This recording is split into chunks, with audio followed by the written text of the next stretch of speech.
What's going on, guys? This is Elite Genesis.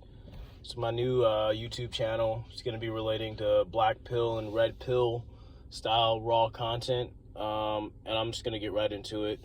The topic that we're going over today is going to be Grannymaxxing, and we're also going to be talking about, some alternatives to that. I call it the Machiavellian Nietzsche pill, like will of the power. Goes into, escort maxing, tranny maxing. I don't necessarily recommend, the tranny maxing, but, some of you guys are ugly as fuck. Might be the only, might be a route to consider. Like, all bets are off. Like, at the end of the day, we're living in times that are unforgiving for men, and you just gotta do what you gotta do. But essentially, what is Grannymaxxing? Just giving you a basic definition. It's pursuing older women. Older women, they get less attention. Most guys just go for young women, the best looking women. But the issue with that is a simple supply and demand. You got to understand, when it comes to dating, for, what we call foids and the black pill, whatever. When it comes to dating women, it's all about leverage. It's all about power. And your youth, even though a lot of black pillars don't think of it like this, your youth as a man is a leverage point. Also, not just being a leverage point for women. So older women want to be pounded out by young men. And you can use that to your advantage, because a lot of guys aren't actually going for older women. There's still like a level of taboo-ness to it. But at the end of the day, dude, it's all about getting an edge over your competition and opening up your mind to ideas. Eventually, you'll kind of train your brain to start to be attracted to it. It's also a good thing to do, to get your rocks off while you're grinding and trying to make money, to get more leverage in the general sense. So Grannymaxxing, the number one rule to Grannymaxxing is we're going for women who are visibly older, like in their 40s, 50s. I've been, the oldest that I've been with is a 54-year-old woman. I'm in my early 20s, early to mid 20s. And it's worked well for me. I've gotten with women in their 40s too, and there's just a whole lot less bullshit. Like, in a lot of times, being able to get literally lays on the spot. So yeah, I think I just already went over it. The overall philosophy behind it is pretty much, like I said, having leverage and conserving your time.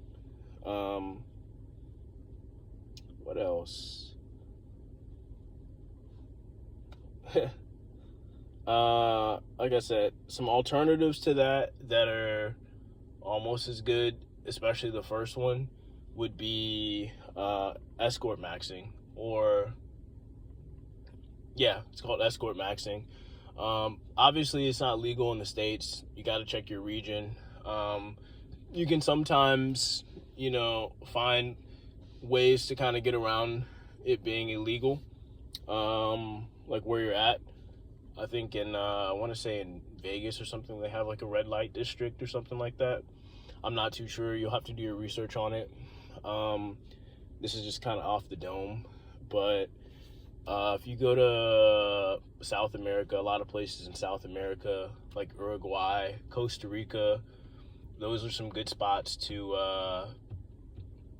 find what you're looking for. Also, the cost of living is less there, so it allows you to kind of take the excess capital.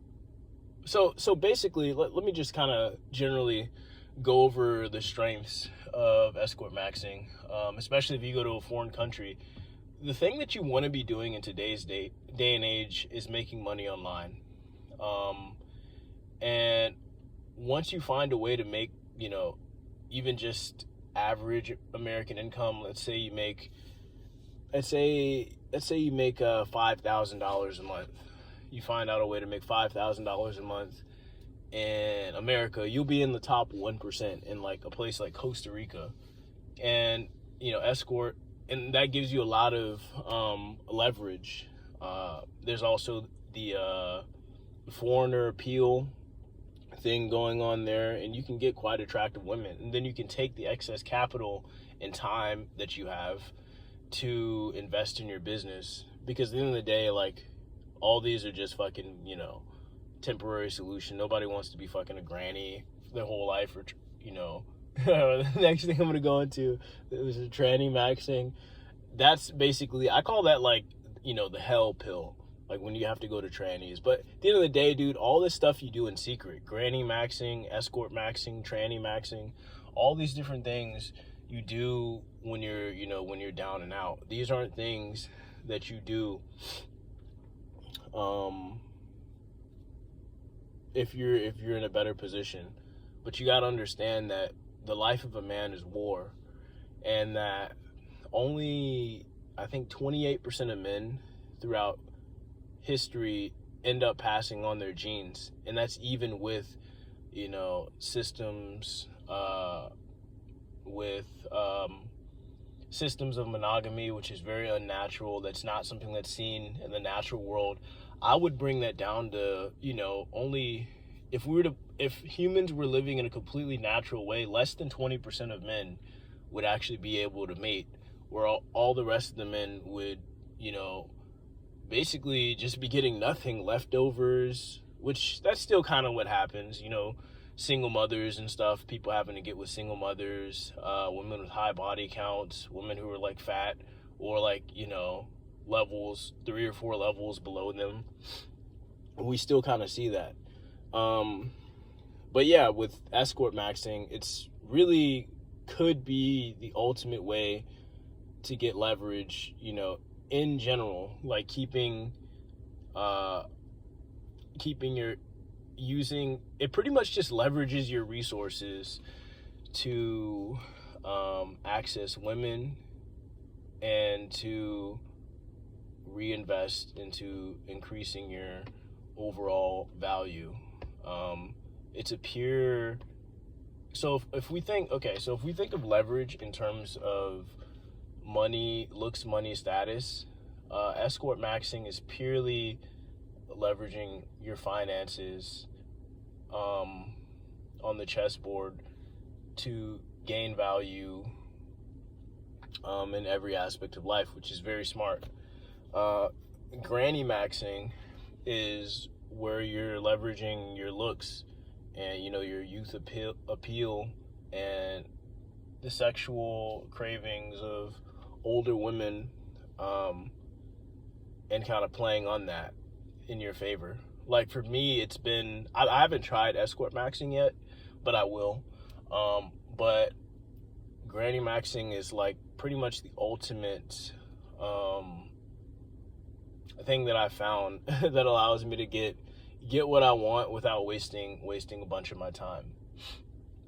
And by the way, you might be wondering, like, why am I not like showing my face? It's because I don't have enough leverage, bro. Like, when I'm wealthy, there will be a face to the voice that you're hearing. But at the end of the day, like, I'm out here grinding too. Like, I'm trying to work a job and stuff. Like, I can't be losing my position. I'm also in a very like kind of like down period in my life. Like, currently living in my car. I did go to college. I did, I have always been focused throughout my life. I haven't been in a situation where, like, it's been out of just being of sloth or, being an idiot. Why I would be in a bad situation. It really just comes down to me just realizing that, like, I originally was pursuing medicine. Like, I got my degree in pre-med, but I just realized that was bullshit, dude. It comes down to looks. It comes down to leverage. Like, because a lot of people pursue medicine, by the way, to get women, but they don't realize that, beauty is not attracted to success. Beauty is addicted to power. But anyways, not to get derailed like that. Like, I don't know why I went with that. But the last topic that I want to go over today is Grannymaxxing. Grannymaxxing, this is an extreme one. Because, like, a lot of people say Grannymaxxing is turning yourself into a, she-male in order to get attention from men, essentially becoming gay. My angle on Grannymaxxing, I have a little bit of a different outlook on Grannymaxxing. It really should be like, since it's different, I'm gonna call it she-male maxing. So she-male maxing, let's call it. She-male maxing is where you as a man, you're gonna pursue she-males. So you can find them apparently at gay bars. I've never done this, by the way. I don't have to go down this route, but this is a lot of men already do this by watching like tranny porn and stuff. Like, you can look at the data. Tranny porn is very, very popular. A lot of men, at the end of the day, if we're being real here, like, a lot of it is convincing. As long as it looks visually like a woman and you're hitting it from the back, like, and you don't see the dick at all and you don't interact with the dick, to me, that's straight. Like, to me, that's straight. That's straight teetering on gay, but, like, that's like a fucked, warped mind, but yeah, I mean, like, honestly, it's a route. Like, even when I've accidentally gone into like gay bars and shit like that, or just, and I noticed that like they always are like more, they tend to be like more wanting to like be on top of you and shit like that. Like, I'm not gonna go down that route because, the more you engage with any of this stuff, it starts to imprint on your mind, and it becomes harder to recover even when you get the value to get attractive women. Like, I was watching this video with, like, I don't know if you guys know, like, this guy named, like, Ty Lopez. He's, like, fucking 5'4", manlet, and, maybe 5'5", I don't know, but he says that I've seen him like on lives and stuff like with the baddest woman in the world. So the reality is, dude, it's about gaining value, whether that's through looks maxing, whether that's through money maxing, status maxing. I think you should be doing all of them to get what you want. That's all that matters, is getting what you want. And yeah, like, he's able to get like the baddest woman in the world, basically because he leverages his money. Ultimately, as a man, you should be trying to leverage the money over everything, and then looks maxing on top of that. Like, I will be showing you guys before and after pictures of me, like, as in the black community. Like, I would say, like, maybe I'm like a 6.5, like, I don't know, maybe not a 6.5, like between a 4.5 and a 5.5. I'm a normie tier, but as far as for white people, and that's particularly another topic that I want to talk about is, the race pill. Like, I want to go into depth with the race pill, and, that's going to be a video, that kind of goes in depth with geomaxing and giving you some real truths on that. But getting back to my point on the she-male, not to get off track, I keep doing that. But with she-males, where you want to go, if you go down this route, is you want to go to gay bars. That's where they're going to hang out, and she-males are going to be, you want, like, obviously you want to be going for the ones that are the most convincing. It's much easier because at the end of the day, they're men, right? They're just, so their libido is going to be higher. Never let them do anything to you. That's how you turn gay, in my opinion. Like, if you allow yourself to get fucked in the ass, like, that's when you're gay. But, to each their own. Like, it's not really a judgment or anything. It's just a different outlook, a different perspective on how to ultimately get what you want, which is going to require that you have a steady mind. If we look at the Maslow's hierarchy of need, what's down there with food, water, and shelter is going to be sex. So, or maybe it's the rung above that. So once you get that, you can steadily pursue, up the hierarchy of need to self-actualization, I believe. And yeah, that's pretty much what I wanted to cover today, guys. I'll be posting every day. This is going to be the most raw black pill, red pill, you know, incel, I guess you could say. I don't want to, yeah, I know maybe you can't say that word. I might not be saying it just because I want as much exposure as possible, and to give people the truth. But thank you guys so much for, listening to my content. Like, subscribe, whatever you want to do. Really don't care. And yeah, I'll see you guys tomorrow.